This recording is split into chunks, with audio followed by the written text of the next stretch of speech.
সম্মানিত দর্শক শ্রোতা, পরম সৃষ্টিকর্তা যিনি অসীম দয়ালু, শুরু করছি তার নামে। আজকের বিষয় আওয়ামী লীগের নেতাকর্মী ও আওয়ামী লীগের সমর্থনকারীরা ব্যাট এবং বল সংগ্রহ করতেছে, প্রস্তুতি নিতেছে। ফেব্রুয়ারি থেকেই নাকি তারা খেলা শুরু করবেন। সে বিষয়ে সংক্ষেপে আলোচনা করছি। দেখেন, বাংলাদেশে জুন জুলাইতে যে আন্দোলন সংগ্রাম হয়েছে, এই আন্দোলন সংগ্রামের পর যে শেখ হাসিনা দেশ থেকে চলে গেছেন, সে এরপরে দেশের জনগণ যা প্রত্যাশা করছিল তার টোটালি একটা ভিন্ন আঙ্গিকে চলে গেছেন। দেশটাকে একটা বিচারবিহীন নির্যাতন নিপীড়ন হচ্ছে। দেশে একটা বিশৃঙ্খলা রাষ্ট্র, একটা তালেবানি রাষ্ট্র এবং একটা জঙ্গি রাষ্ট্রের দিকে ধাবিত হচ্ছে। ডক্টর মোহাম্মদ ইউনূসকে যে উদ্দেশ্য, যে পারপাস নিয়ে রাজনৈতিক দলগুলো বসাইছেন, কোনো একটা বিষয়ে বলতে পারবে না তিনি সফল হয়েছেন। বরঞ্চ তিনি তার টার্গেটকে, তার ভিশন এবং মিশনকে ঠিক করতে গিয়ে দেশটা ধ্বংসের দিকে ধাবিত হচ্ছেন। তারা চেয়েছেন একটা দীর্ঘ সময় নিয়ে একটা রাজনৈতিক দল কিংস পার্টি করবেন। সেই কিংস পার্টি নির্বাচন করে ক্ষমতায় আসবে, 1 নম্বর দল হবে। সেই লক্ষ্য নিয়ে, সেই ভিশন নিয়ে আগাচ্ছেন। বিদেয়ী দেশের প্রতিটা সেক্টরে, প্রতিটা ডিপার্টমেন্টে বিচার ব্যবস্থা ধ্বংসের দিকে ধাবিত হচ্ছে এবং দেশে কোনো বিচার ব্যবস্থা নেই। দেশে কোনো মানুষের মৌলিক অধিকার নিশ্চিত হচ্ছে না। দ্রব্যমূল্য ঊর্ধ্বগতি এবং টাকা লুটপাট এবং শেয়ার বাজারের নতুন দরবেশ সৃষ্টি করেছে। যাই হোক, এরই মধ্যে দেশের যে সার্বিক পরিস্থিতি, দেশ বিদেশ এবং পশ্চিমা রাষ্ট্রগুলো সবকিছু জরিপ করতেছে, দেখতেছে। এদিকে আওয়ামী লীগ গত 6 বছর নীরব ছিল। নীরব থাকার কারণটা হচ্ছে, দেখবেন যখন প্রচুর বৃষ্টি হওয়ার সম্ভাবনা থাকে তখন দেখবেন মেঘাচ্ছন্ন হয়ে অন্ধকার হয়ে থাকে, নীরব হয়ে যায়। সেই নীরবের পর একটা ঠান্ডা বাতাস হয় বৃষ্টি হওয়ার জন্য। সেই ঠান্ডা বাতাস বইতেছে বাংলাদেশে। যারা বলতেছে আওয়ামী লীগের নিবন্ধন বাতিল করবে, তারা বোকার স্বর্গে বাস করে। যারা বলতেছে যে আওয়ামী লীগ নির্বাচন করতে পারবে না, নির্বাচন করতে দেওয়া যাবে না, তারা বোকার স্বর্গে বাস করে।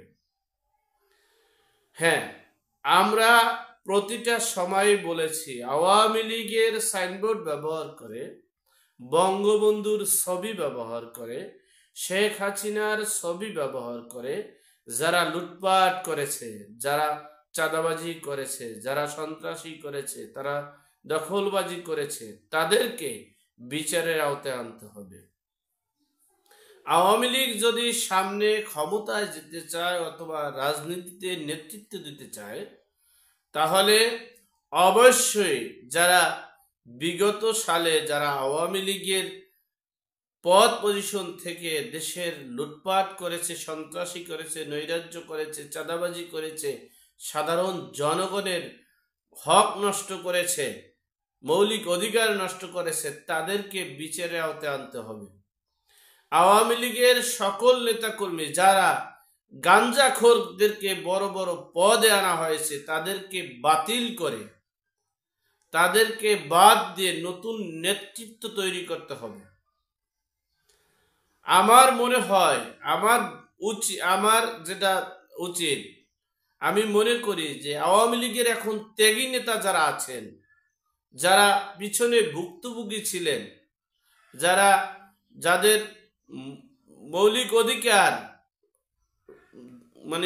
রক্ষা করতে পারেননি, যারা তাদের স্বাধীনভাবে থাকতে পারেননি, তারা এখন এই স্বৈরাচার, এই দস্যুদের বিরুদ্ধে মামলা করেন।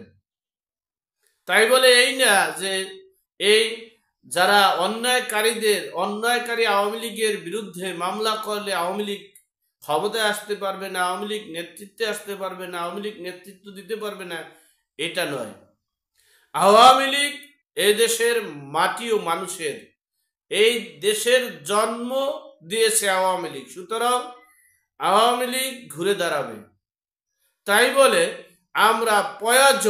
আমরা একটা প্রয়োজন রেখে এরপরে নেতৃত্বে আসলে আরো ভয়াবহ অবস্থা হবে।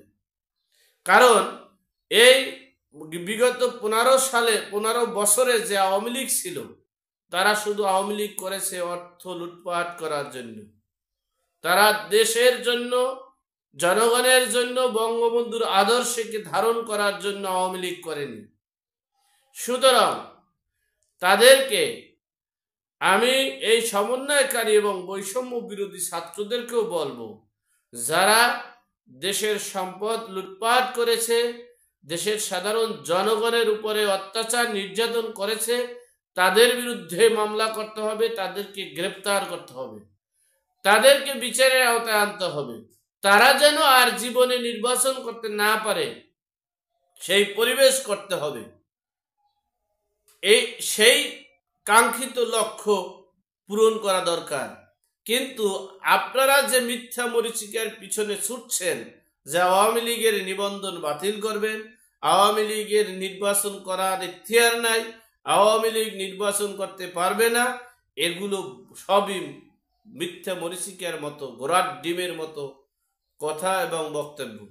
যেটা করণীয় সেটা করেন। যারা এদেশের ধন সম্পদ লুটপাট করেছে, চাঁদাবাজি করেছে, নৈরাজ্য করেছে, দখলবাজি করেছে, তাদেরকে গ্রেপ্তার করুন, তাদেরকে বিচারের আওতায় আনুন। তারা যেন আর বাংলাদেশে কখনো মানুষের, জনগণের সাথে প্রতারণা করতে না পারে সেই ব্যবস্থা করুন। আর আওয়ামী লীগদেরকে বলবো, আপনারা প্রয়োজন আগে পরিষ্কার করুন, আগে নিজেদের দলের ভিতরে সংস্কার করুন। ইউনিয়ন থেকে শুরু করে, ওয়ার্ড থেকে শুরু করে সেন্ট্রাল পর্যন্ত সংস্কার করে, এরপরে নিট অ্যান্ড ক্লিন ইমেজের নেতাকর্মীদের নিয়ে, যারা আসল দেশপ্রেমিক, তাদেরকে নিয়ে ঐক্যবদ্ধ হয়ে নির্বাচনের প্রস্তুতি নেন, অথবা দেশ রক্ষার জন্য এগিয়ে আসেন, সেই প্রত্যাশা করে আজকের মতো এখানেই শেষ করলাম। ভালো থাকবেন, সুস্থ থাকবেন। আসসালামু আলাইকুম।